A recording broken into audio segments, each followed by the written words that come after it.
ঠিকনা কি হ'ব এটো এটা ডাঙৰ প্ৰশ্ন এই মুহূৰ্তত আৰু এই বেদখলকাৰীয়ে নতুন নতুন স্থান দখল কৰাৰ আশংকা কৰা হৈছে কাৰণ তেওঁলোকে উৰিয়াম ঘাটৰ পৰা পৰখীৰ দিনটোৰ পৰা যি ধৰণে দেখা গৈছে নিখাৰ ভাগত টাটা মেজিক ডিআই বাহন বিভিন্ন ধৰণৰ বাহনৰে তেওঁলোকে মধ্য অসমৰ ফালে ধাৱমান হৈছে একাংশ কেনি গৈছে নিখাৰ পোহৰত নিখাৰ আন্ধাৰত হেতু কিন্তু এতিয়ালৈকে গম পোৱা হোৱা নাই তাৰ কাৰণে চিন্তাত পৰিছে খিলঞ্জীয়া লোকসকল দল সংগঠনসমূহৰ সকলোৰে এটাই প্ৰশ্ন বেদখলকাৰীয়ে বনাঞ্চলৰ ভূমি এৰিছে হয় তেওঁলোক এতিয়া যাব কলৈ তেওঁলোকে নতুন নতুন স্থান দখল কৰিব নেকি কাৰণ প্ৰশ্ন উত্থাপন হৈছে কোৱা হৈছে খিলঞ্জীয়াৰ সুৰক্ষাৰ প্ৰশ্ন খৰাইঘাটৰ শেষ ৰনৰ পাছত এবাৰ অস্তিত্ব ৰক্ষাৰ শেষ যুঁজ বুলি ধৰা হৈছে কাৰণ যেটো উদ্বেগজনক তথ্য যে ৰাজ্যৰ 63 বিঘা হেক্টৰ যি ভূমি আছে সেই ভূমি বেদখলকাৰীৰ কবলত আছে কিয়া কেৱল চৰকাৰী বনাঞ্চলৰ ভূমি আৰু সত্ৰ ভূমিৰ এনেকুৱা ধৰণৰ মঠ মন্দিৰৰ ভূমিসমূহ আছে তাৰ উপৰিও খিলঞ্জীয়া লোকৰ বহু ভূমি কিন্তু বেদখলকাৰীয়ে নিজৰ দখলত ৰাখিছে যাৰ ফলত বিশ্বৰ বহু সৰু সৰু দেশৰ মাটিকালতকৈ অধিক ভূমি বেদখলকাৰী হাতত আছে অসমৰ ভূমি মৰিচাছ সিংগাপুৰতকৈ অধিক ভূমি অসমত বেদখলকাৰীৰ কবলত আছে আৰু ভূমি বেদখল কৰি সন্দেহযুক্ত নাগৰিকে নাম খলাইছে হেতু আটাইতকৈ ডাঙৰ কথা এদৰে কিছুমানে মছজিদ বনাইছে এটো আজি গুৱাহাটীৰ দৃশ্য যিখন সূৰ্য পাহাৰ বুলি জনা যায় সেই সূৰ্য পাহাৰখনক তেওঁলোকে কুদৰতপুৰ নাম দিছিলে নতুনকৈ বটদ্ৰবা থানৰ সন্মুখত যিখন ঐতিহাসিক বটদ্ৰবা থান তাৰ কাষত তেওঁলোকে জামাই বস্তি গঢ়ি তুলিছিল নগাঁৱত এতিয়াও ঢাকাই বস্তি আছে শিৱসাগৰত নতুন নতুন নামাকৰণ কৰা হৈছে আৰু আন্তঃজিলা প্ৰবজনৰ ফলত অস্তিত্বৰ সংকটত পৰিছে অসমীয়া লোকসকল খিলঞ্জীয়া লোকসকল আৰু বংগমূলীয় ইছলাম ধৰ্মীৰ বিৰুদ্ধে এটো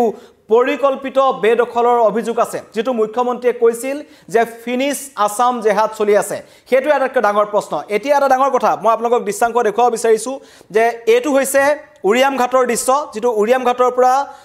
প্ৰশাসনৰ জাননী পোৱাৰ পিছত এদৰে গাড়ী ভৰ্তি কৰি এইসকল বেদখলকাৰীয়ে নীলা ত্ৰিপাল দিয়া গাড়ীসমূহেৰে প্ৰায় 100-200 গাড়ী তেওঁলোক আহি আছে তেওঁলোক মধ্য অসমৰ ফালে আহি আছে ঢিং লাহৰীঘাট এবোৰ সমষ্টিলৈ আহি আছে কিন্তু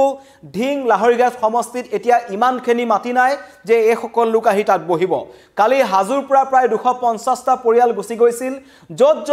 উচ্ছেদ অভিযান চলিব বুলি কোৱা হৈছে তাৰ প্ৰায় বেদখলকাৰী এতিয়া পলাই আছে এয়া নিখাৰ দৃশ্য গোলাঘাট সৰুপথাৰ দৃশ্য এদৰে নিখাৰ ভাগত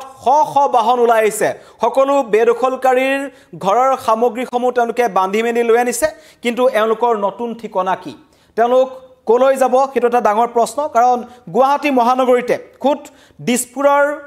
কাষতে এখন মিনি বাংলাদেশ আছিল আজি গম পোৱা হৈছে ভূতনাথৰ জলাশয়ৰ ওপৰত সন্দেহজনক নাগৰিকে নিজৰ ঘৰ বনাইছে তেওঁলোকে চাংঘৰ বনাইছে কামাখ্যা দেৱালয়ৰ মাটি তেওঁলোকে যি দেৱোত্তৰ বৰ্ডৰ মাটি আছে তাত তেওঁলোকে দখল কৰিছে অন্য নালাগে সৰু সৰু তৰজা বেৰ সাজি তেওঁলোকে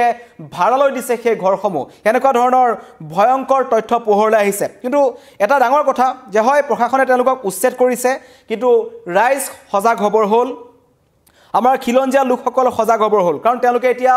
উজনি অসমৰ ফাললৈ গৈ আছিল আৰু উজনি অসমৰ বিভিন্ন প্ৰান্তত যিসমূহ অঞ্চলৰ কথা কৈছো বিশেষকৈ নদীৰ পাৰৰ অঞ্চলসমূহ চৰাঞ্চলসমূহ বা বনাঞ্চলৰ ভূমিসমূহত তেওঁলোকৰ চকু আছে তেওঁলোকে আগৰে প্ৰায় মই ইতিমধ্যে কৈছো বংগমূলীয় ইছলাম ধৰ্মী যিসকলক আমি সন্দেহযুক্ত নাগৰিক বুলি কওঁ কালি 8টা বাংলাদেশী নিউ বঙাইগাঁও ৰেল ষ্টেচনত ধৰা পৰিছে তেওঁলোকে স্পষ্টকৈ কৈছে যে আমি বাংলাদেশৰ সীমান্ত মেঘালয়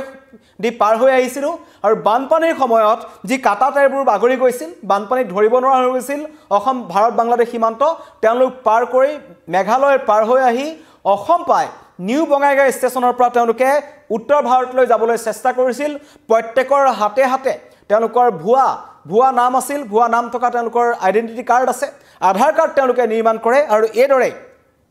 বাংলাদেশীৰ চৰণীয়া পথাৰ পৰিণত হৈছে এখন অসম আৰু লগালগ এতিয়া যদি ক'বলৈ যাওঁ এই বেদখলকাৰীসকলে এতিয়া নতুন ঠাই বিচাৰিছে কেনেকৈ তেওঁলোক নতুন ঠাইলৈ যাব হয়তো গোলাঘাটৰ পৰা তেওঁলোকক খেদিছে তেওঁলোক যোৰহাটলৈ যাব পাৰে তেওঁলোক তিতাবৰলৈ যাব পাৰে তেওঁলোক ডিব্ৰুগড়লৈ যাব পাৰে তেওঁলোক তিনচুকীয়ালৈ যাব পাৰে তেওঁলোক তেজপুৰলৈ যাব পাৰে তেওঁলোক লখিমপুৰলৈ যাব পাৰে তেওঁলোকে ধেমাজিক টাৰ্গেট কৰিব পাৰে তেওঁলোকে বৰপথাৰক টাৰ্গেট কৰিব পাৰে যিকোনো স্থানত গৈ এই সকল লোকে গুজেই গজালি মেলি এতিয়া 20 বছৰৰ যেটো ঘটনা কৈছো উৰিয়াম ঘাটত 20 বছৰ পূৰ্বে এই সকল লোক মধ্য অসমৰ পৰা গৈছিল আৰু মুখ্যমন্ত্ৰীয়ে যেটো কথা কৈছিল তথ্য সহকাৰে দিছিল যে এই সকল কোনো নদীত তেওঁলোকে ঘৰ ভেটি উচন হোৱা লোক নহয় তেওঁলোকৰ নিজা মাটি আছে তেওঁলোকে ভোট দিবলৈ মধ্য অসমলৈ আহিব লগা হয় আটাইতকৈ ডাঙৰ কথা জনগাঁথনি সলনিৰ যোনটো কথা মুখ্যমন্ত্ৰীয়ে কৈছিল এই উৰিয়াম ঘাটৰ এই সমূহ মানুহ যে আপোনালোকে দেখিছে ইমান মানুহ যে তেওঁলোকে নিশাটোৰ ভিতৰত আহিব লগা হৈছে সকলো বেদখলকাৰী এই বেদখলকাৰীসকলৰ আটাইতকৈ ডাঙৰ কথাটো সৰু পথাৰ সমষ্টি বা এই কাষত থকা সমষ্টিসমূহত তেওঁলোকৰ ভোটাৰ লিষ্টত নাম নাই